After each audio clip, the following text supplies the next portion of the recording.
শেষ বিকালে ১.৫ ঘন্টার বৃষ্টিতে বন্দরনগরীর প্রবর্তক মোড়, হাতালগঞ্জ, পাঁচলাইশ, রহমতগঞ্জ, সিরাজুদ্দৌলা সড়ক এলাকায় আবারও জলাবদ্ধতা সৃষ্টি হয়ে শনিবার মে ২ তারিখ বিকাল ৪টার পরতো নগরীর জড়ো হাওয়ার লগে বৃষ্টি শুরু হয়। বৃষ্টি শেষ হবার আগেই নগরীর প্রবর্তক মোড় বদনাশা মাজার পর্যন্ত অংশে আবারও হাঁটুর সমান জলাবদ্ধতা সৃষ্টি হয়। এর আগে গত সোম, মঙ্গল ও বুধবারে টানা ৩ দিন প্রবর্তক মোড়, পাঁচলাইশ, আবাসিক এলাকা ও কাতালগঞ্জের কয়েকখান অংশে জলাবদ্ধতা সৃষ্টি হইল। বিষয়গান সম্পর্কে জানিবেলে ও সমাধান করিবেলে প্রধানমন্ত্রীর নির্দেশে বুধবার চট্টগ্রামত আয়েরে নানা রকম বক্তব্য দিয়ে সমালোচনার মুখত ফুজি স্থানীয় সরকার প্রতিমন্ত্রী মীর শাহ আলম।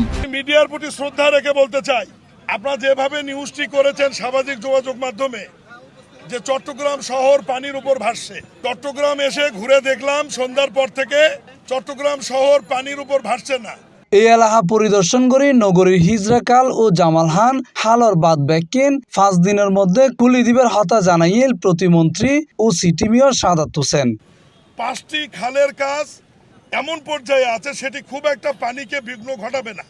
আমরা যে খালের কাছে দাঁড়িয়ে আছি, এটি ৩৬টি খালের মধ্যে যে ৬টি খালের বাকি আছে তার মধ্যে হিজরা খাল একটি। বর্ষাকালের আগে অতিবৃষ্টি হয়ে যাবে এটা না আমরা জানতাম, না ইঞ্জিনিয়ারিং করে লোকজন জানতো। এখন যেহেতু ঘটনা ঘটে গেছে, দুই একদিন হয়তো এলাকার মানুষ একটু কষ্ট পেয়েছে। এখন পানি নিষ্কাশন হয়েছে। ইঞ্জিনিয়ারিং কোরের ব্রিগেডিয়ার শামসহ তাদের সাথে আমাদের কথা হয়েছে। আগামী 5 দিনের মধ্যে তারা রিটার্নিং ওয়াল যেটি দেওয়া আছে স্টিল স্ট্রাকচারের, এগুলো তারা উইথড্র করে খালটি সচল করে দেবে। বর্ষা মৌসুম পার হওয়ার পরে, শুষ্ক মৌসুম শুরু হওয়ার আগে তারা আবার তাদের পুরোনো প্রক্রিয়ায় ফিরে গিয়ে খালটির সংস্কার বা পুনর্নির্মাণের যে কাজটি তারা করবে। এই হচ্ছে মোট সিনারিও। তবে স্থানীয় বাসিন্দা ও দায়িত্বশীল অকল হইয়ে এখনো ব্যাগ হালর বাদ ব্যাকিন কুলি ন দেয়। ইন্দি আজি রাতে ৯টার দিকে প্রবর্তক মোড় এলাকায় জলাবদ্ধতা পরিদর্শন আসে চট্টগ্রাম সিটি কর্পোরেশনের মেয়র ডাক্তার সাদাত হোসেন। এই সময় তিনি তো ৪টার দিকে দেখলাম যে ভারী বৃষ্টি হয়েছে এবং অসম্ভব ভারী বৃষ্টি, কারণ আমরা নিজেরাই দেখতে পাচ্ছিলাম দমকা হাওয়া বাতাস, ভারী বৃষ্টি প্রায় সেটা ঘন্টা কানেকের মতো হবে।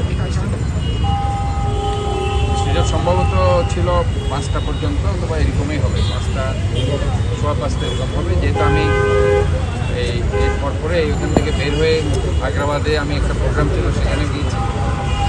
ওভারঅল ওই বৃষ্টির সময় আমি কিন্তু বেশ কিছু এলাকা ঘুরেছি।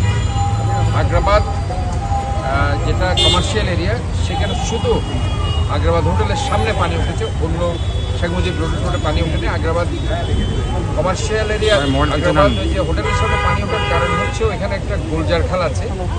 গোলজার খালে বাদ দেওয়া আছে, ওটা এখনও তারা ক্লিন করছে। এখনও এরা ক্লিন করতে পারেনি। এরা আমাদেরকে আসলে আপনাদেরকে আবারও অবহিত করছি যে তারা 5 দিন সময় নিচ্ছে।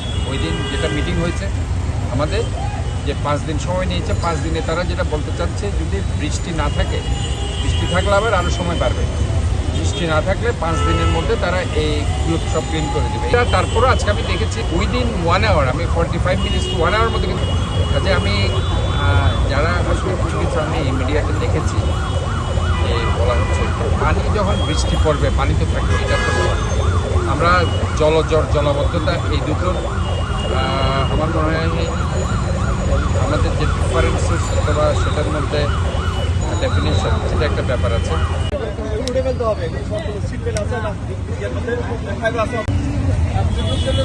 C+ TV, Chittagong.